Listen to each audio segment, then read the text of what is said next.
Hi friends, ഇന്ന് മസാല ചേർത്ത നിലക്കടലയുടെ റെസിപ്പിയാണ്. ഇത് വളരെ രുചികരവുമാണ്, അതുപോലെ തന്നെ ക്രഞ്ചിയുമാണ്. അതെങ്ങനെയാണ് ഉണ്ടാക്കുന്നതെന്ന് നമുക്കൊന്ന് വീഡിയോ കാണാം. ഇതിനായി ഞാൻ 250 ഗ്രാം നിലക്കടലയാണ് എടുത്തിരിക്കുന്നത്. ഇത് കഴുകി നല്ലതുപോലെ വൃത്തിയാക്കിയതാണ്. ഇനി ഇതിന് ചേർക്കാനായിട്ട് 1/4 കപ്പ് കടലമാവ് എടുത്തിട്ടുണ്ട്. ഒരു 1.5 ടേബിൾ സ്പൂൺ അരിപ്പൊടി കൂടി ചേർക്കാം. ഒരു 1.5 ടേബിൾ സ്പൂൺ കോൺഫ്ലോർ എടുത്തിട്ടുണ്ട്. ഇത് മൂന്നോടെ ചേരുമ്പോഴത്തേന് നമുക്ക് നല്ല ക്രഞ്ചി ആയിട്ട് കിട്ടും. ഇനി എരിവിനാവശ്യമായ മുളക് പൊടി 1 ടേബിൾ സ്പൂൺ മുളക് പൊടിയാണ് ഞാൻ എടുത്തിരിക്കുന്നത്. അത് എരിവിനനുസരിച്ച് ഓരോരുത്തർക്കും എടുക്കുക. ഒരു 1/4 ടീസ്പൂൺ മഞ്ഞൾപ്പൊടി ചേർക്കുന്നുണ്ട്. ആവശ്യത്തിന് ഉപ്പ്.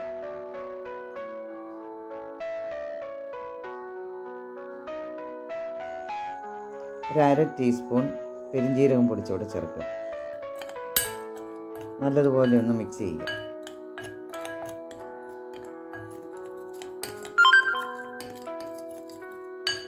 ഇനി നമുക്കിതിലേക്ക് ആ കഴുകി വെച്ചിരിക്കുന്ന നിലക്കടല കൂടി ചേർക്കാം.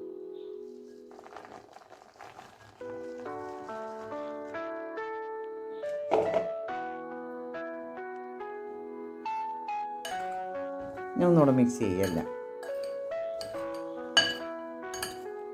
പൊടികളെല്ലാം മസാലയെല്ലാം ഒന്ന് ആ കടലയിലൊന്ന് പിടിക്കാൻ വേണ്ടിയാണ്. ഇനി ഒരു 1/4 ടീസ്പൂൺ കായപ്പൊടിയുടെ ചേർക്കുക. ഞാൻ ആദ്യം ചേർക്കാൻ മറന്നുപോയി, അതുകൊണ്ടാണ് ഇപ്പോൾ ചേർത്തത്. ആദ്യമേ പൊടിയുടെ കൂടെ തന്നെ നമുക്ക് ചേർക്കാം. ഇനി ആവശ്യത്തിന് വെള്ളം ഒഴിക്കണം. അത് കുറേശ്ശെ വെള്ളം ഒഴിച്ച് വേണം നമുക്ക് കുഴച്ചെടുക്കാനായിട്ട്. വെള്ളം കൂടി പോകരുത്.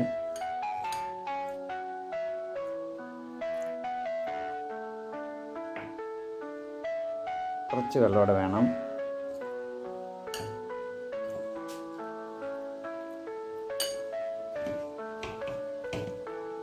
ഇച്ചിരി കൂടെ ഒന്ന് തളിച്ചു കൊടുക്കുക. ഇച്ചിരി വെള്ളമോടെ വേണം. അടിയിലൊക്കെ ആ മാവ് കിടപ്പുണ്ട്. എല്ലാം ഒന്ന് മിക്സ് ചെയ്ത് യോജിപ്പിക്കണം. ഈ രീതിയിൽ കിട്ടണം നമുക്ക്.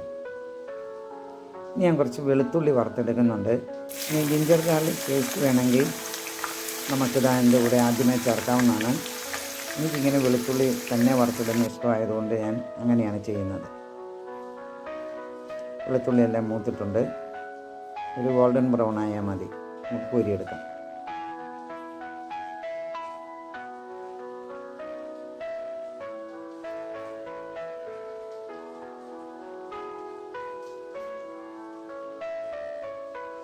ഞാൻ കറിവേപ്പിലയും കൂടെ വറുത്തെടുക്കാം. കറിവേപ്പില ഇടുമ്പോൾ നമ്മൾ തീ വളരെ കുറച്ച് വെക്കണം, അല്ല പെട്ടെന്ന് കരിഞ്ഞു പോകുന്നത്.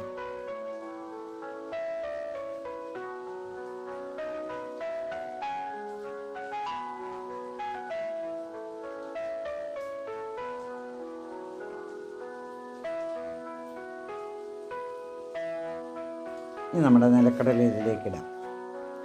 ഓരോന്നോരോന്ന് ഇങ്ങനെ ഇട്ടാൽ മതി. ഇനി കൂടിപ്പോയിട്ടുണ്ടെങ്കിൽ നമ്മൾ ആ തവി കൊണ്ട് പതുക്കെ ഒന്ന് വിടർത്തിയിട്ടാൽ മതി. തീ വളരെ കുറച്ച് വെക്കണം ഇത് ഇട്ട് കഴിയുമ്പോൾ തന്നെ. കാരണം എന്നാ വെച്ചാൽ പെട്ടെന്ന് കരിഞ്ഞു പോകും. അല്ലെങ്കിൽ ലോ ഫ്ലെയിമിൽ വെച്ച് വേണം ഇത് വറുത്ത് കോരിയെടുക്കാൻ.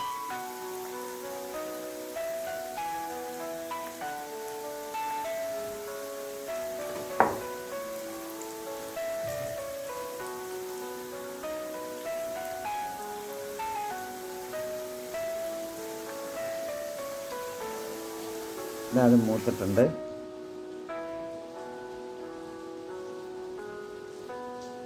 ഇതുപോലെ നമുക്ക് എല്ലാം ഒന്ന് ഫ്രൈ ചെയ്തെടുക്കണം.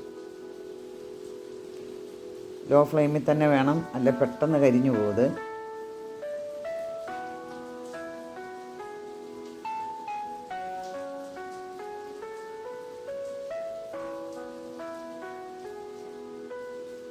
അടുത്ത സെറ്റ് കൂടെ നമുക്ക് ഇടാം.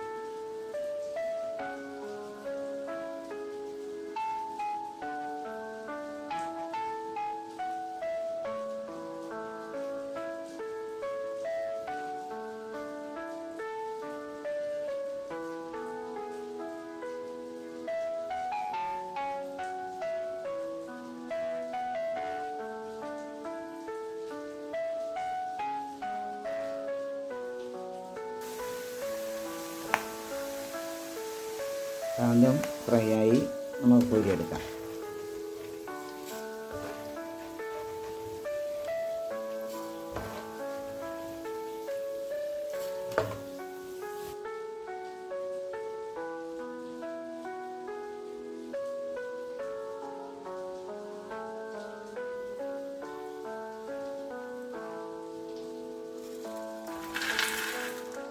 ഇനി നമ്മുടെ നിലക്കടലയെല്ലാം മസാലയിൽ പൊതിഞ്ഞ് വറുത്ത് കോരിയെടുത്തിട്ടുണ്ട്. Crunchy and tasty peanut masala ready ആയിട്ടുണ്ട്. നിങ്ങളെല്ലാവരും ഇതൊന്ന് ട്രൈ ചെയ്ത് നോക്കണം.